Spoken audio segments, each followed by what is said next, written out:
Hello and welcome to the Habit Coach podcast. I am Ashdin Doctor, your habit coach, and today we're going to be talking about a very, very important topic. We're going to be talking about menopause. Now, this is something that many people don't talk about, we shy away from, and there are so many different ideas around menopause that are wrong or that needs to be changed a little bit. Now, menopause is something that I first experienced when my mom went through it, and then many friends after that who were going through perimenopause and then menopause, and then I understood such a different journey their life was going to be taking, and all the issues and the worries that they had along with it. And with us, we have an expert, Dr. Amrinder Bajaj, and she's just written a fantastic book called "Live Your Best Life: Understanding Menopause for a Wiser, Happier, and Healthier You." I was just reading it and I love the way she's written it in the form of stories and very exciting.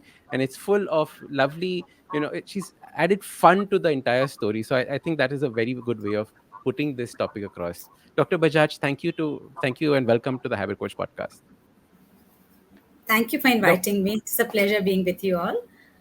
thank So, you. Dr. Bajaj, can you tell us a little bit about yourself? I am a gynecologist, an obstetrician and gynecologist. I did my post graduation from All India Institute Medical Sciences. And if I want to brag a bit, I got a gold medal too, President's Silver Wow. Medal. And I was the head of the department of Max Pitampura when I was in Delhi.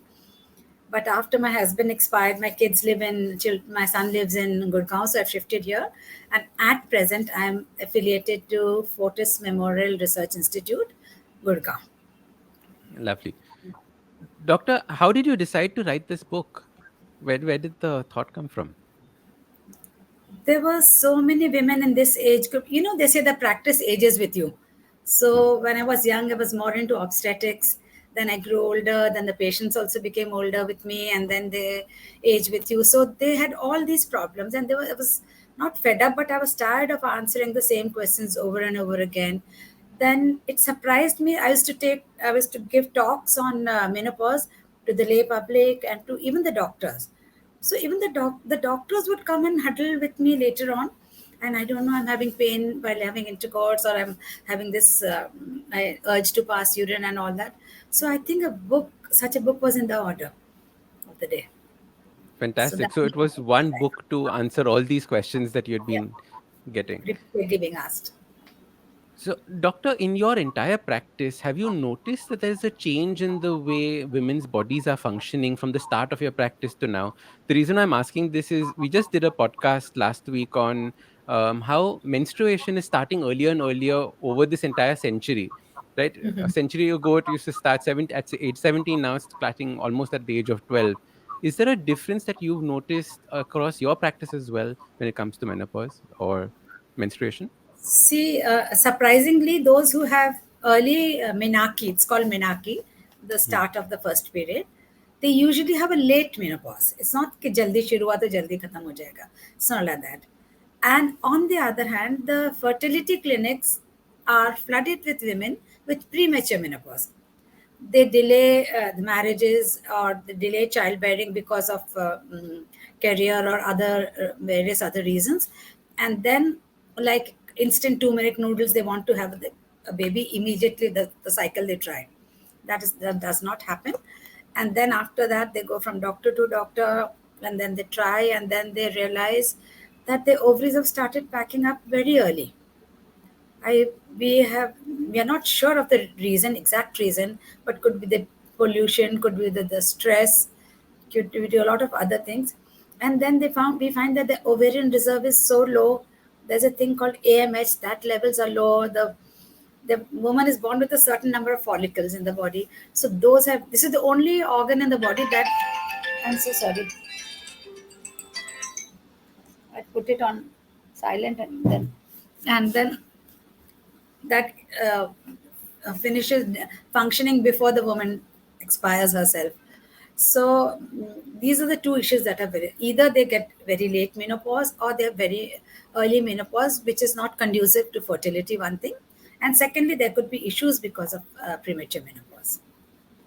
And what are the kinds of issues that happen with premature menopause? Like what typically takes place in a woman? See, a woman is said to have attained premature menopause if she has menopause before the age of 40 years of age. And all the issues, the female sex hormones, estrogen and progesterone, especially estrogen, protects the woman from a lot of diseases, especially heart diseases and bone, that looks after the bone health also. So fractures and all that. So a woman after menopause is till is protected by the estrogen. She's protected. And I'll just a second, please. No problem. I put it on silent and I kept forgetting, losing this one's No stress. Zola phone also has to keep, because I kept it on silent because of the 11 o'clock thing. And now it's, why isn't it going on silent? Yeah, I'm so So, sorry. ma'am, if you No can worries. repeat the last line, that will be great. See, premature menopause is a woman is said to have attained premature menopause before if she stops having a period before the age of 40 years. And menopause is it doesn't have a period for at least 12 months, 1 year. So, in that case, whatever issues that were to arise after menopause, like heart diseases, like fractures, cancers, and all the other age related metabolic diseases like hypertension, diabetes, thyroid, they will occur at least a decade earlier, and they will decrease her lifespan also. And if she's trying for a baby, that also will be a big issue. So, both these are Correct. the two things that can Doctor, occur. from reading your book, I understood that there are two very interesting aspects of this. One is the physical, the medical aspect of what happens, and the second is the social aspect. You know, how you feel as a woman, as how you feel in society, how you feel as a family. There's one aspect of the medical part, the other is the social part. How do you see that social life changing, or the personal life of a person changing, maybe through perimenopause, towards menopause, and after? See, I could divide our population into the urban and the rural. The Lovely. rural people are not too worried. They take it casually in the stride as a routine, as a part of life. And but we are so westernized and so youth oriented that we think it's just a stepping stone into old age, and you will be called an old hag or a prune, dried up prune or something, which is not true. It Correct. is how, because the ovaries don't stop functioning immediately. And these women get so the first story also I wrote about a woman who was so scared of menopause that she wanted to reiterate her youth by having an affair with a younger person, which is just not done. There's a beauty to every stage of your life. And we should just take it in our stride as a gateway, rite of passage to a whole new world. See, as with every milestone in a woman's life, be it puberty, be it pregnancy, there are hormonal upheavals that have consequences. But the equilibrium is restored sooner or later after pregnancy or puberty, while the depletion of hormones after menopause is permanent. So those people whose job it is to look good, like film stars and others, saying they are really, because their livelihood depends on that, or high corporates, or the young people who want to look young in general, high socialites and all that, they would try all these botox and facelifts and all that. The only thing is, the real thing is that if you lift your spirits, it's your attitude that should change. You should be happy, healthy, and like you say, inculcate very good habits so that you are comfortable in your skin, even if it is old or wrinkled.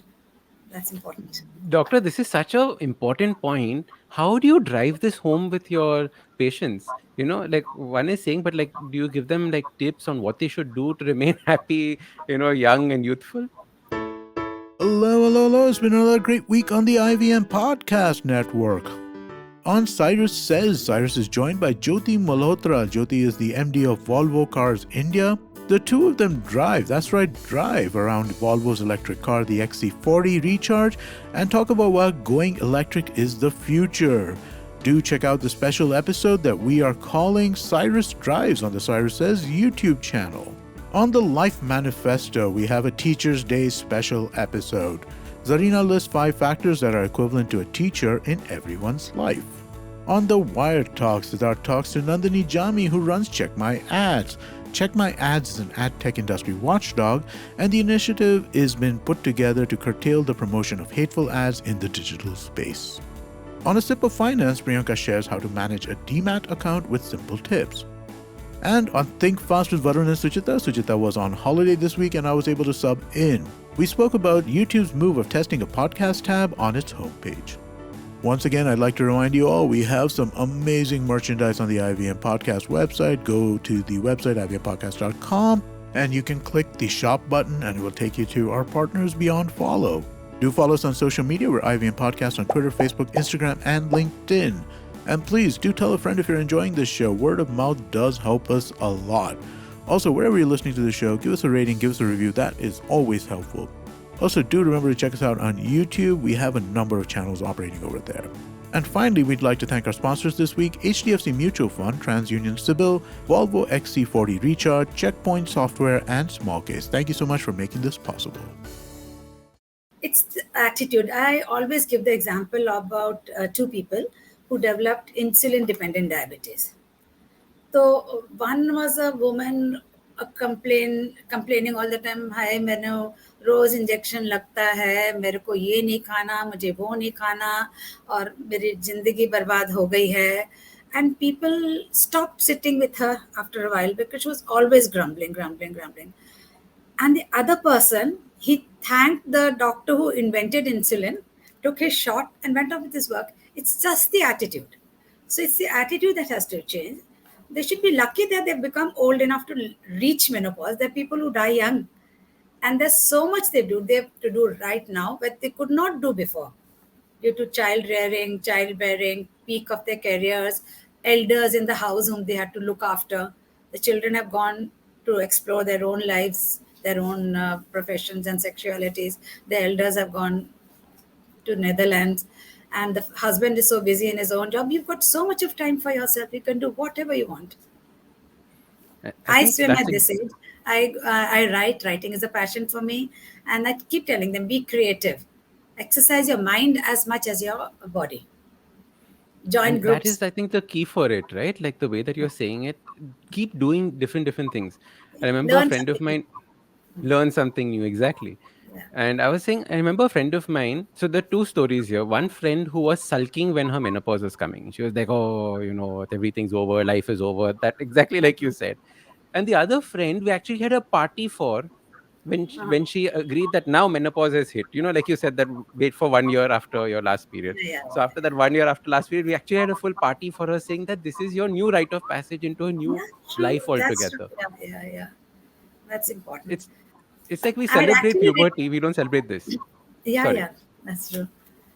I had sent a poem to Zolak about the habits. I wrote it specifically for your podcast that the woman and menopause should inculcate. But whenever you want, we can read that out also. Oh, please, this is the perfect time. Do you Okay. have it in front of you? Yeah. I wrote it just a few days, 2 days back when this podcast was confirmed.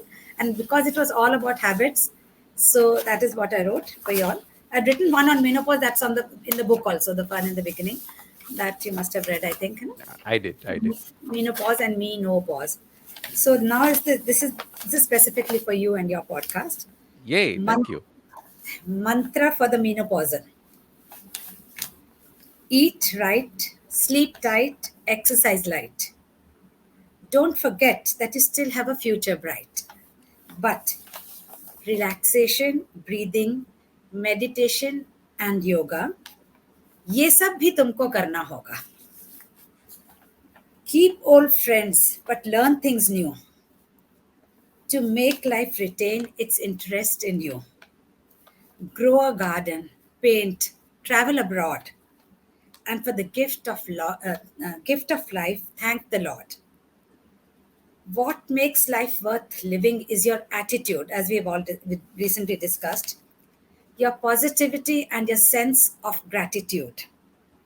Love and make love with abandon and passion, though there are some difficulties with this, which I'll mention later. Love and make love with abandon and passion, for at no age does bliss go out of fashion. Though, for health checkups, you must go yearly to catch, contain, and cure diseases early. However minor, don't push any symptom aside. Reach out to your doctor and let her decide whether it must be taken seriously or ignored.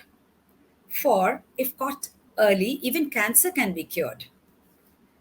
Live life to the fullest. There's life in you yet. Believe me when I say this is the best that life can get. Dr. Thank you. Bajaj, that was lovely.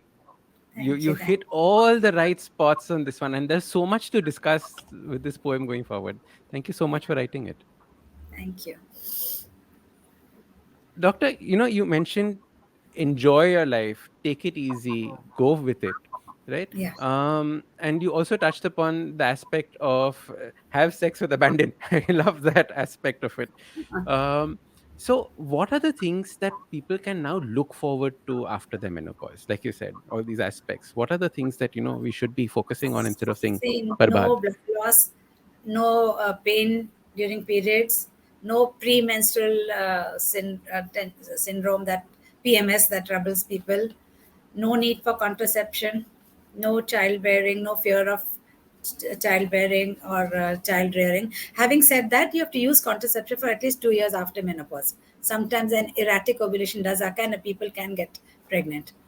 And then you've got That's what the happened to my grandmother when yeah. with my mother. Yeah, and my mom Okay. was just telling me this story when I was discussing this book with her, and she was saying my parent, the doctors did not refuse to believe that she was pregnant for the longest time. This is obviously many years ago, 80 years ago.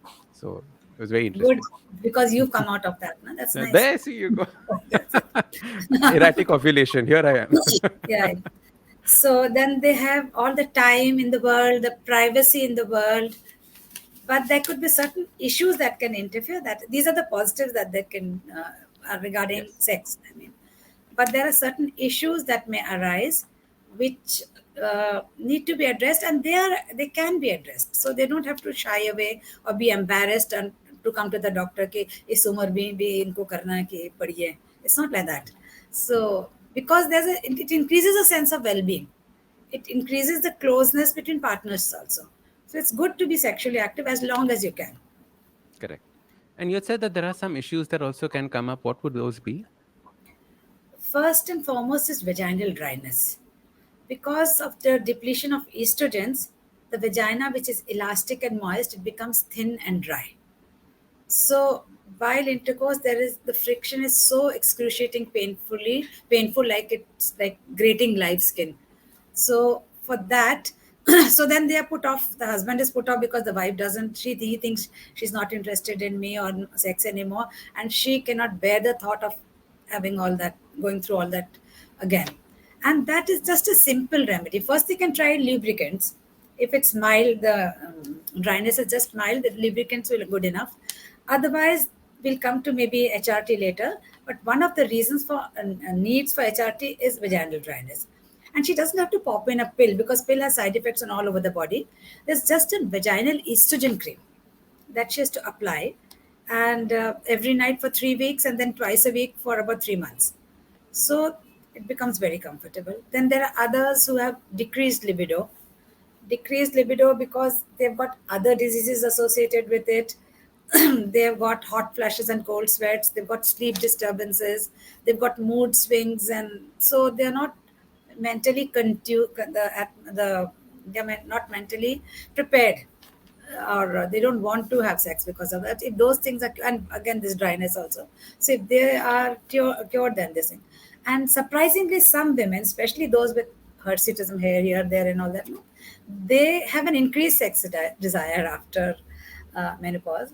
That is because every woman has a certain amount of testosterone, male hormone, circulating in her body, which is responsible for her libido. Libido is like sex desire. So once the estrogen levels fall, the testosterone gets the upper hand. That's why you must have seen Budia with hair growth. Of course, now people like us remove it and all that, but others don't. Know? So those Correct. women are also more inclined into having sex. So that's That's important. Very interesting. I like the way that you can actually see the testosterone and the change that takes place in that. Yeah. Dr. Perimenopause, can you Hmm. talk a little bit about that also Sure. and the symptoms that come with it? Because that is the first stage that that women get exposed to what's going to happen to them. See, like menstruation in Indian women is usually over by 45 to 52 years of age. But there's a varying period. It could vary from months or years also, that the hormone levels begin to wane. They don't disappear suddenly. So that can cause erratic sort of ovulation, erratic production of hormones, which can create chaos. So this chaos can be in the form of the normal natural menopause should be like delayed scanty periods, and then gradually it stops. 1.5 महीने 2 महीने में आया, 5 days की जगह 3 दिन हो गया, and then gradually some people it stops immediately also, that's also fine. But those who have profuse bleeding, they pass clots, they have frequent menstruation after 15 days also it's coming, they have intermenstrual bleeding, they have post-coital bleeding, is bleeding after sex. So that also everyone that could be due to some of them could be attributed to menopause, but everything that occurs at that time should not be considered कि ये तो menopause से पहले होता ही है. The neighbors will tell you, your granny will tell you everything, कोई बात नहीं चलता. That is not true, because especially this inter spotting in between period. Achha, it's not always due to cancers or something like that you have to be scared. There could be other things, polyps, fibroids, erosions, a lot of other things. But if you have post-coital bleeding, that could be a symptom sign of a cancer cervix. So that should never be ignored, and that people don't come to us because of embarrassment. Secondly, is intermenstrual bleeding is also not acceptable. Thirdly, we'll talk about later. Post-menopausal bleeding, the bilkul bhi nahi, don't take that in your stride. You must come to the doctor. So if you're having all these things, you don't have to get scared about it, but you have to go for a consult and to diagnose the cause. It could be just hormonal disturbance, which you can treat with hormone tablets, or it could be a small polyp or a fibroid that is amenable to treatment. But we have to have it in writing, do a DNC and see it's not a precancerous condition which could be 100% cured, or early cancer which again could be cured 100%. Don't wait till it's too late and attribute everything that occurs during for to menopause, perimenopause. Very interesting. And during perimenopause, do you also have low libido, dryness, etc., or that mainly happens after? May okay, they can all start having hot flashes and cold sweats even that time, and they're so confused कि ये क्या हो रहा है, अभी तो periods are and still I'm having all this. So because, and then some people are bloating because the hormones go haywire. Suddenly they'll rise, suddenly they'll come down, and then the body is confused, they are confused, and that's what. So they start having menopausal symptoms in the perimenopausal period, and they might need hormones to regulate the cycle, provided we are sure that there's no cancer after certain investigations. And they'll be all right till they reach that age. All right, so that was Dr. Bajaj, and we were talking about how we can start understanding menopause. And in the next episode, we're going to talk about what are the different things that you can do to make menopause and perimenopause easier.